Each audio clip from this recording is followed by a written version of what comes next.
Good morning everyone. Today we will read poetry chapter. Chapter name is The Duck and the Kangaroo. इस chapter में to friends हैं, duck और kangaroo. जो duck है वो उसने देखा था कि जो कंगारू है वो कूद कूद कर भी चल सकता है हर जगह।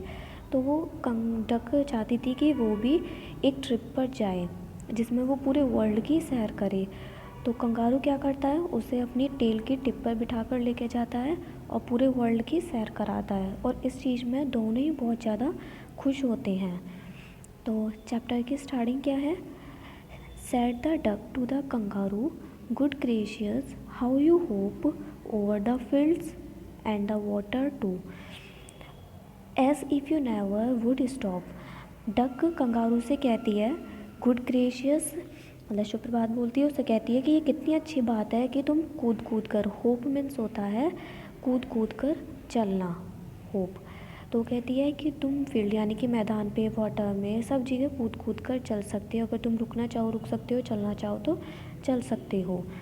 My life is a bore in the नेस्टी pond. नेस्टी means होता है गंदा,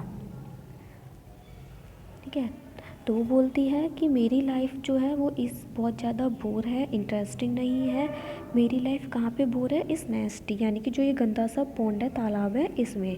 and I long to go out in the world beyond, I could hop like you, said the duck to the kangaroo. Duck kangaroo से क्या कहती है कि मैं पूरे वर्ल्ड में घूमना चाहती हूँ, एक लंबी सी सैर करना चाहती हूँ। मैं चाहती हूँ, मेरी इच्छा है कि मैं तुम्हारी तरह भी होप यानी कि कूद कूद कर चल सकूँ। ये सारी बातें वो उससे कहती है।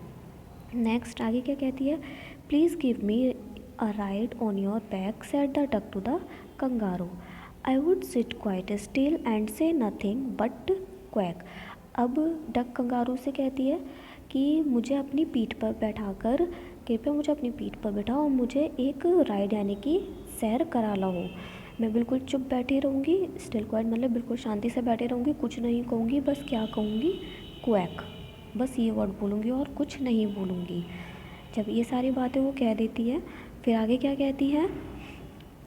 The whole of the long day thought and we go to a Dee and the jelly bully over the land and over the sea, please take me on a ride O do, said the duck to the kangaroo. Duck kangaroo से क्या कहती है कि हम पूरे world मतलब पूरे दिन घूमेंगे, सब जगह घूमेंगे, डी जाएंगे, जेली बुली जाएंगे, और लैंड पे, सी पर, मतलब हर जगह बोलती है कि हम हर जगह जाएंगे, पूरे दिन घूमेंगे। प्लीज़ मुझे एक अपनी पीठ पर बिठा के एक राइड करो, मतलब मुझे अपनी पीठ पर बिठा कर और सब जगह घुमा लो। ये सारी बातें वो उनसे, कंगारू से कहती है कि प्लीज़ मुझे अपनी पीठ पर बिठा लो, मुझे एक पूरे वर्ल्ड का सैर करा दो। मैं कुछ नहीं कहूँगी, बस चुपचाप बैठी रहूँगी, बस एक वर्ड कहूँगी, क्वैक। अब आगे कंगारू कहता है, जब वो डक की सारी बातें सुन लेता है तब वो उससे क्या बोलता है कंगारू अब डक से? This requires a little reflection, perhaps on the whole it might bring me luck, and there seems but one objection which is. अब वो क्या बोलता है कि ठीक है, ये मेरे लिए बहुत अच्छी बात होगी, मेरे लिए सौभाग्य की बात होगी कि मैं मतलब मुझे इतना अच्छा मौका मिला है, मैं तुम्हें राइड कराऊँ, पूरे वर्ल्ड की सैर कराऊँ। बट बोलता है कि इसमें बस एक ही ऑब्जेक्शन है, वो क्या है? Which is, if you let me speak so bold, your feet are unpleasantly wet and cold and would perhaps give me the rheumatiz, said the kangaroo. Kangaroo उससे क्या बोलता है कि वन ऑब्जेक्शन क्या था? वो कहता है कि अगर तुम मुझे मतलब बहादुरी से बोलने दो तो मैं तुम्हें बताता हूँ कि तुम्हारे जो पैर हैं वो बहुत ज़्यादा वेट एंड कोल्ड है, यानी कि गीले हैं और ठंडे हैं, क्योंकि वो पॉन्ड में रहती है हर टाइम, तो इसलिए उसके पैर कैसे हैं? वेट एंड कोल्ड है, जो कि हो सकता है कि शायद उसे रूमेटिस, रूमेटिस क्या है? एक कोल्ड, जो कफ एंड कोल्ड हो जाता है, उस डिसीज़ का नेम है। तो वो बोलता है कि रूमेटिस मुझे हो सकती है, कंगारू उससे बोलता है। फिर डक इस चीज़ के लिए क्या कहती है? सेट द डक, डक क्या कहती है? As I sat on the rocks I have thought over that completely. मतलब ये सारी बातें सोच साच के उसके बाद वो उससे क्या बोलती है, मतलब एक रॉक पे बैठी, पत्थर से पे बैठी हुई होती है, बातें मतलब सोचती है, उसके बाद बोलती है, and I bought 4 pair of worsted socks, worsted socks होते हैं, जो वुलन सॉक्स होते हैं यानी कि गर्म सॉक्स होते हैं। वो कहती है कि मैं वुलन सॉक्स ले आऊँगी जो कि मेरी फिट यानी कि जो मेरे पैर हैं उन पे बहुत अच्छे से फिट हो जाएंगी।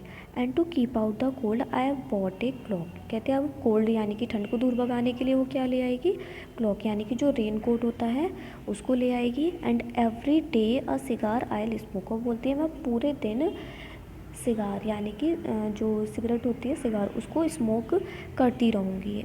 And to follow my own dear true love of a kangaroo.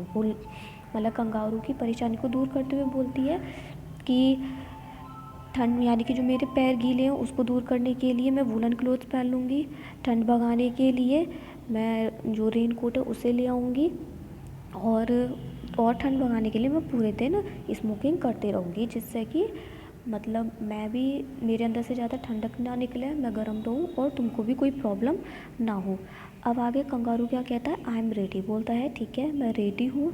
अब मूनलाइट के टाइम पे वो लोग निकल जाते हैं सैर करने के लिए। वो उससे क्या कहता है, but to balance me well dear tuck sit steady and quite at end of my tail. वो कहता है कि मेरी टेल के मतलब जो उसकी पूंछ होती है उसकी बिल्कुल एंड यानी कि टिप पर बोलती है कि उस पर तुम बैठ जाना और बिल्कुल अच्छे से बैठना, बैलेंस करके रखना, क्योंकि मैं कूद कूद कर चलूँगा, कहीं तुम गिर ना जाओ। आगे so away they went with a hop and bound and they hopped the whole world 3 times round and who so happy O who has the duck and the kangaroo.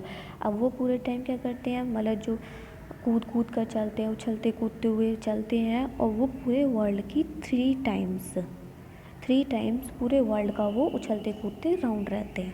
अब यहाँ पे पूछा गया है कि सबसे ज़्यादा इसमें हैप्पी कौन है, डक या कंगारू। तो सबसे ज़्यादा जो हैप्पी है वो कौन है, डक, क्योंकि वो ही चाहती थी, क्योंकि वो उछलती कूदती नहीं, वो केवल पानी में ही रहती थी, वो कहीं और सैर करने नहीं जा पाती थी।